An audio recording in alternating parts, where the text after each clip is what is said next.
Bonjour YouTube, comment ça va? On se retrouve aujourd'hui bel et bien pour parler du dernier iPhone SE. Vous savez, Apple a présenté lors de sa conférence Peak Performance du 8 mars dernier, un tout nouvel iPhone SE de 3e génération QV 2022. Un iPhone SE qui reprend bel et bien point par point le design de l'iPhone SE qui était lui sorti en 2020, juste avant les confinements. Un iPhone qui tout simplement reprend vraiment le design des iPhone 8 et qui, si on veut être vraiment mauvaise langue, reprend le design des iPhone 6 de 2014. Un iPhone SE qui encore une fois n'évolue pas en termes de design extérieur mais qui change complètement à l'intérieur, et un iPhone qui est donc vendu aujourd'hui au prix de 529 € en 64 Go, un iPhone qui est quand même malgré tout hyper intéressant, et je vais vous dire pourquoi. Aujourd'hui Apple a quand même sorti un iPhone de cet acabit là, quand on sait qu'on a des iPhone 12, des iPhone 13 avec des encoches, des nouveaux designs et plein de technologies intéressantes. Ça fait quelques jours donc que j'ai reçu cet iPhone SE, que je m'amuse avec. Il est donc temps aujourd'hui de vous faire un petit retour sur justement l'utilisation d'un iPhone SE en 2022, alors que moi j'ai habituellement un iPhone 13 Pro Max. Alors oui, il a dans son nouveau coloris vert qui sort le 18 mars prochain, exactement d'ailleurs comme le nouvel iPhone SE. Mais voilà, moi je pars d'un iPhone 13 Pro Max et j'ai essayé vraiment de m'en détacher pour tester cet iPhone SE et pour donc vous faire un retour d'expérience sur finalement qu'est-ce que c'est qu'un iPhone SE en 2022 et surtout pour qui c'est destiné. Cette formule SE, que l'on traduit par Special Edition, édition spéciale en français, a été introduite en 2016 par Apple pour un iPhone qui reprenait le design des anciens iPhones, à savoir celui de l'iPhone 5S en particulier. Un iPhone qui, designement parlant, était un peu ancien, mais qui à l'intérieur était tout nouveau avec les technologies, les performances, la puissance que l'on retrouve dans les derniers iPhones. C'est exactement ce qui a été le cas donc en 2020 avec l'iPhone SE de 2020 bien entendu. Cette année, on ne change pas une équipe qui gagne, cet iPhone ne change vraiment pas en termes de design. On a toujours cet écran de 4,7 pouces, un écran en LCD, un écran de bonne qualité mais qui ne va pas du tout rivaliser avec les nouveaux iPhones, une dalle qui n'est pas du tout 120 Hz, une dalle qui n'a pas d'encoche, une dalle qui n'a pas de Face ID. À l'inverse, on aura toujours Touch ID en façade avant, qui est quand même, on va pas se le cacher, vachement pratique. Même aujourd'hui, avec un peu des masques par-ci par-là, ça reste un procédé Touch ID très pratique. Quand on l'est sur son clavier d'ordinateur ou sur son smartphone, le capteur d'empreinte digitale, peut-être que c'est pas prêt de partir quand même sur un smartphone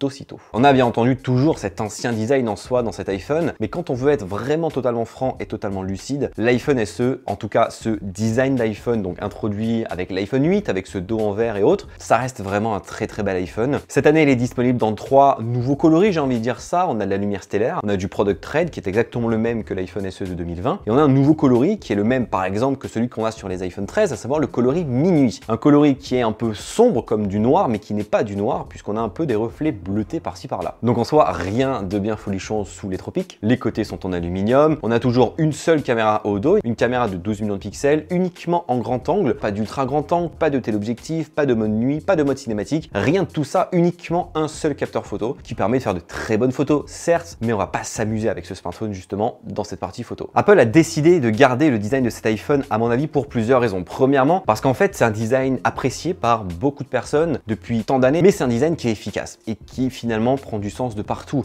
Il reste petit dans la main, il est pratique avec Touch ID, avec l'écran qui est vraiment accessible de par ses doigts, sans faire de gymnastique pour essayer pourquoi pas d'atteindre le haut de l'écran, avec un dos en verre qui est compatible recharge par induction. Alors pas de MagSafe mais de la recharge par induction. On a un iPhone qui est bien entendu étanche avec la norme IP68, donc si ça tombe dans l'eau c'est pas si grave. On a un port Lightning pour de la recharge rapide qui n'est pas fourni dans la boîte. On a un mode stéréo, bref on a un iPhone qui vraiment a les bases en soi de ce qu'un iPhone aujourd'hui peut proposer, mais dans un format ancien. Et l'autre point sur la partie design, on sait comme il est adoré par beaucoup de personnes, cet iPhone finalement reprend le design de l'iPhone 8 en tout point, donc vos coques d'iPhone 8 seront bel et bien compatibles sur cet iPhone SE, et si vous avez pourquoi pas des coques également Rhino Shield, ce sera compatible, mais si vous n'en avez pas encore, vous le savez, Rhino Shield en propose bel et bien pour les iPhone SE nouvelle génération, qui en soi sont un peu calqués sur les iPhone 8, et vous avez toujours 5% de réduction avec le code JB22, vous avez un lien en description si jamais ça vous intéresse, pour équiper votre iPhone qui n'a pas de Ceramic Shield, qui n'a pas d'écran plus protégé que ça, donc même si le design tient bien en main et se range facilement dans une poche sans trop de soucis, vaut mieux prévenir que guérir, autant protéger son smartphone. Côté format, bien entendu, cet iPhone, oui, il a le plus petit écran aujourd'hui disponible sur un iPhone, mais c'est pas le plus petit entre guillemets des formats, puisque l'iPhone 13 mini ou même le 12 mini sont des iPhones plus petits avec un écran plus grand de 5,4 pouces. Sauf qu'il y a 400 € d'écart entre les deux. Donc certes, c'est pas le plus petit des formats, mais c'est l'iPhone avec le plus petit écran et surtout le plus petit prix, 529 €. Apple aurait pu le sortir en plus grand, par exemple un 5,5 pouces, comme à l'époque les iPhone Plus, mais ça n'a pas été le cas cette année en tout cas, peut-être l'année prochaine. Et on aurait pu également se dire pourquoi Apple n'a pas sorti finalement le design d'un iPhone XR qui aujourd'hui n'est plus disponible en tant que tel. Ça aurait pu être sympa de le proposer dans une version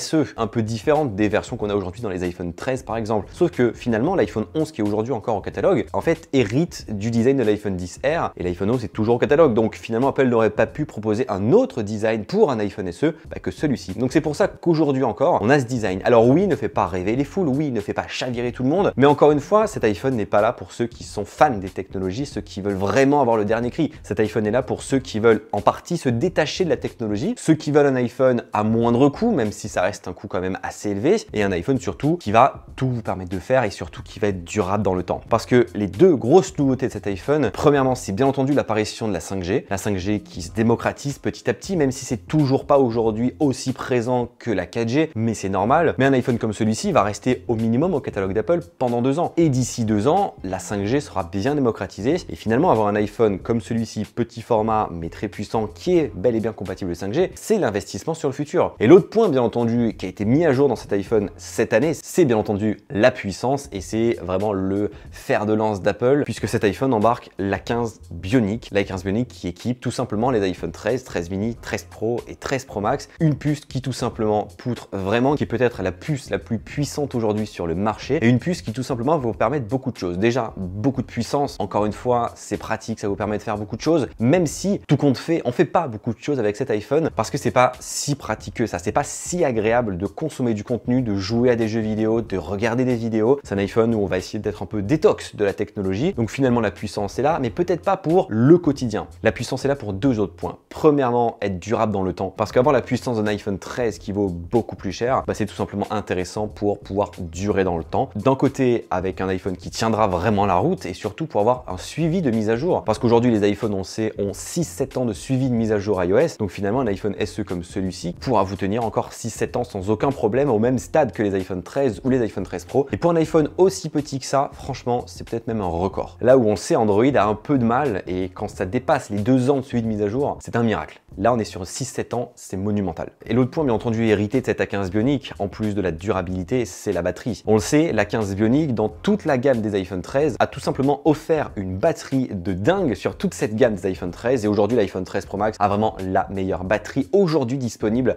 sur un smartphone. Et bien, l'iPhone SE, on le sait, c'est des petits formats, ce sont des petites batteries, et c'était pas exactement ça jusqu'à l'iPhone SE de 2020. Désormais, en 2022, Apple annonce 2 heures de batterie supplémentaire, et ces 2 heures, on les sent vraiment. Ça fait quelques jours que je m'amuse avec, et j'ai une utilisation globale standard de cet iPhone chez moi ici à travailler, parce qu'en même temps j'ai beaucoup de vidéos en ce moment à tourner, donc je ne sors pas beaucoup et je travaille beaucoup, donc l'iPhone finalement j'utilise pas tant que ça, et c'est peut-être cette cible là des gens qui vont avoir un iPhone pour pas trop l'utiliser, pour l'avoir et finalement qu'il dure toute la journée. Et en soi, cet iPhone m'a duré toute la journée sans aucun problème. Et ça, c'est un excellent point qui finalement a enfin gommé les défauts que l'iPhone pouvait avoir, qui était un peu un running gag, c'était que l'iPhone avait une mauvaise batterie. Ce n'est plus le cas, même les petits iPhones comme ça ont une bonne batterie. Et j'ai même envie de dire que la batterie est peut-être un peu meilleure que celle des iPhone 12 mini, où du coup, c'était pas très bon de ce côté-là. Souvenez-vous, en 2020. Tout ça pour dire que oui, cet iPhone SE, c'est un iPhone qui, encore une fois, designement parlant, est totalement dépassé, vintage, quand on le compare à ce que la concurrence sur Android peut proposer à ce prix-là, 529 €, c'est le jour et la nuit. Sauf que là, on a un iPhone qui va nous proposer de belles finitions et de belles propositions. Touch ID, l'A15 Bionic, une bonne batterie, une bonne partie photo malgré tout, même si on n'a qu'un seul capteur, on peut faire de bonnes photos avec ce smartphone. Et encore une fois, la cible des gens qui vont acheter ce smartphone sont ceux qui veulent se détacher de la technologie, qui n'ont pas nécessairement besoin d'autant de possibilités dans un iPhone. Et finalement, un iPhone comme ça, même si le design est dépassé, tant que l'intérieur fonctionne extrêmement bien, c'est un très très bon produit. Certes, ça vaut 529 €, c'est 40 € supplémentaires que l'ancien iPhone SE, mais dans ces 40 € supplémentaires, il y a de la 5G d'un côté, et surtout il y a une puissance qui amène de la durabilité et une excellente batterie. Donc l'un dans l'autre, ça reste un bon iPhone, qui pour beaucoup à mon avis, ne vont pas être achetés au prix nu à 529 €, mais vont être achetés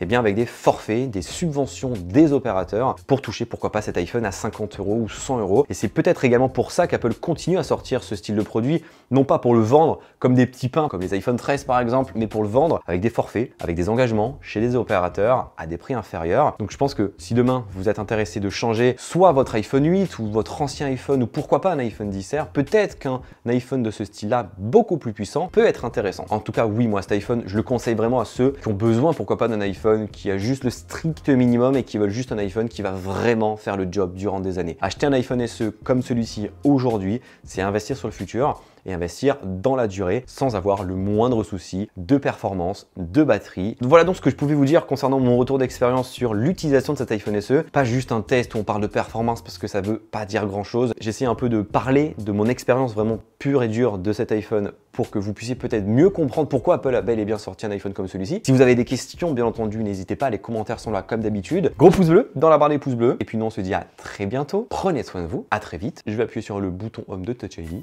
Bye bye.